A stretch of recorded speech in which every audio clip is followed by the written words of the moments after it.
So yesterday,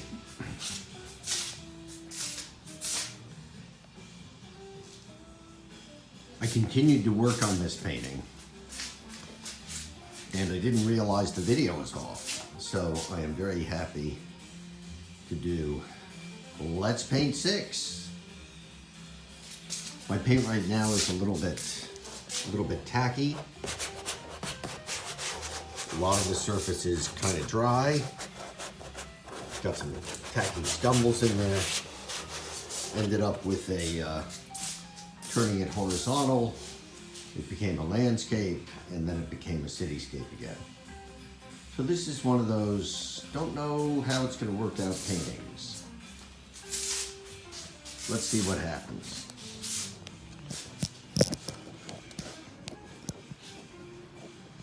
Okay.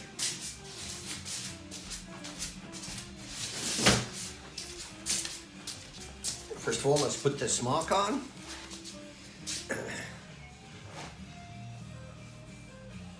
And let's get some paint.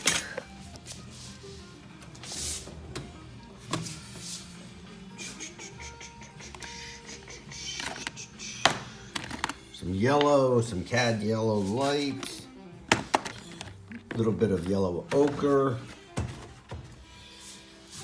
a little bit of orange.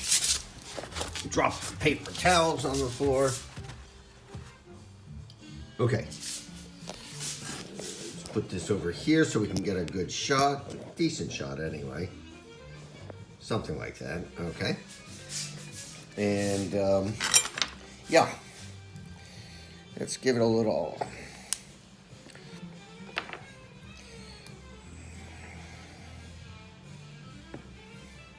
Now, these little 1.25 ounce tubes vary in price. For example, this is $5 or $6. But my cadmiums, this and this, are more like $20 to $25. It's the quality of the pigment.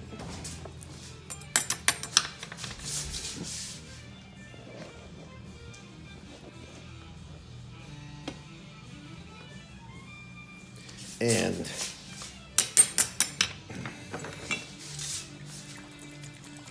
little painting medium.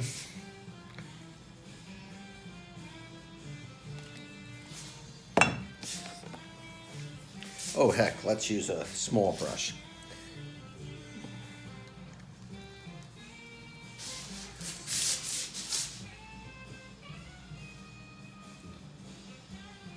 Build up a little contrast.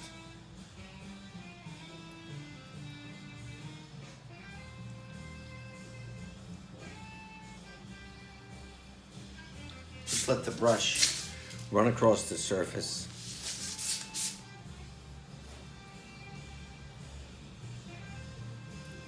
A little bit of implied perspective there, you know, 1 point perspective, everything going down to a vanishing point. Well, you know what? I'm not doing it exact. I'm just kind of implying it.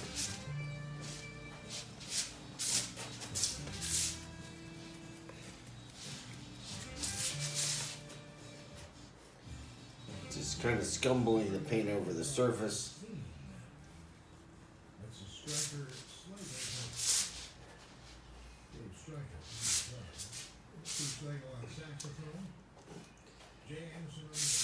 The American painter George Inness is a wonderful, well, he was really an American impressionist, but more or less not quite an impressionist.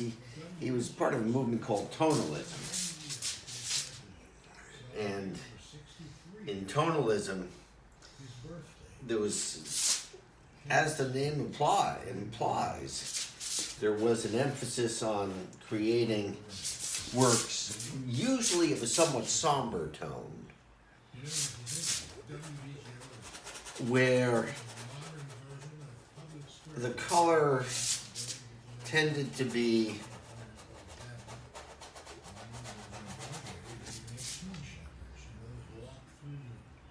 compatible with each other, or we use the word analogous. You know, a yellow next to a red, next to an orange, analogous warm colors, analogous blue colors would be analogous to blue, would be a green, or on the other side of blue, working towards the red, a purple. But analogous as opposed to being complementary or opposites. But yeah, the tonalists seem to like those analogous colors. They would work within areas. Oh yeah.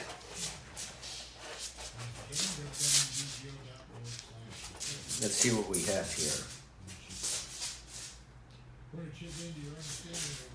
But now I'm going to build a little more contrast. Ultramarine blue.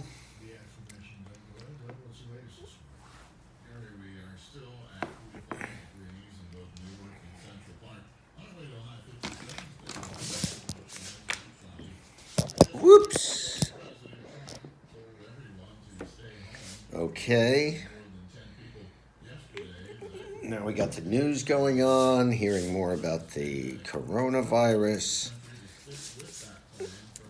I'd rather have my jazz back.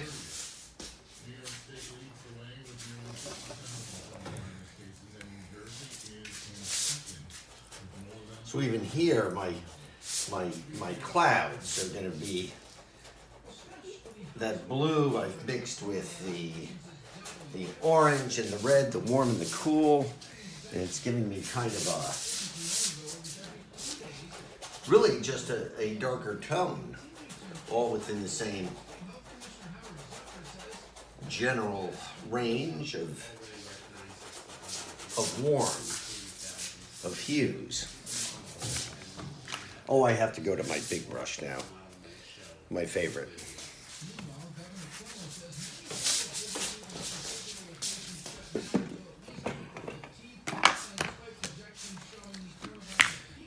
Now, last night I cleaned my solvent. Now I have to fill it up, nice clean odorless paint thinner, which is a great turpentine substitute. I use very high quality odorless paint thinner, because it's worth it. Expensive, but worth it as opposed to what you get in the hardware store.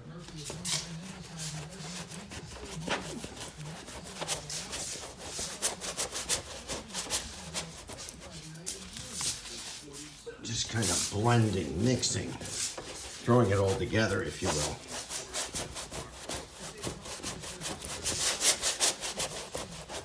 Yeah, that's a lot of fun.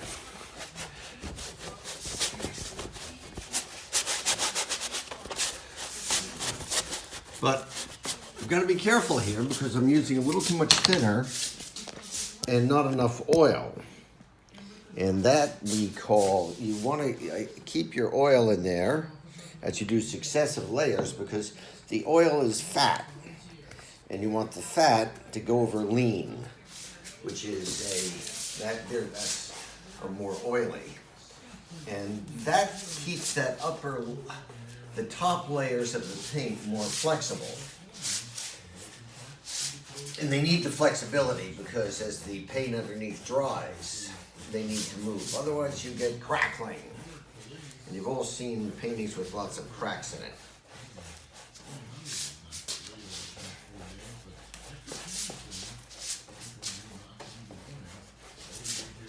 Doing a little wet on wet here, blending right into the canvas as I work.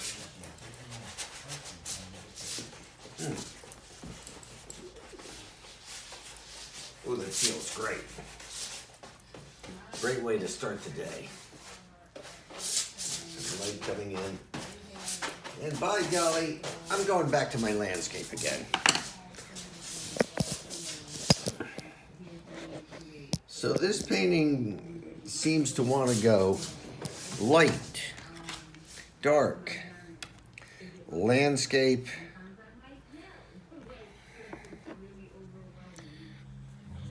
cityscape, landscape, cityscape.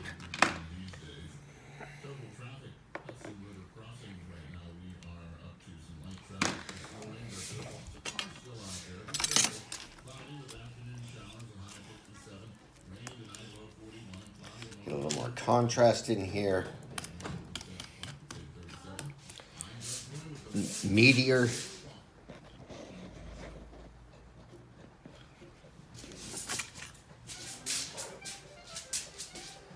There's the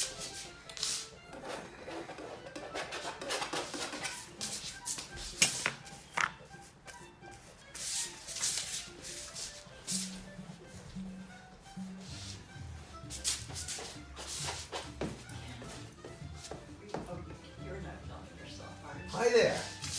I will be right there. Okay? And I'll make some espresso. That could be a whole nother lesson. Can't go out for our lattes anymore, so now, during this time of quarantine, if you will, by golly, I'm gonna do a whole new YouTube on that. The home espresso maker. Thanks to my good friend, John McGill, proprietor of the famous New York City's very best coffee, tea purveyor. 2 for the spot. Pot. 2 for the pot. Yeah. That's a bit more of the mood of this weekend with the extended quarantine. We're gonna flatten that curve in that mountain.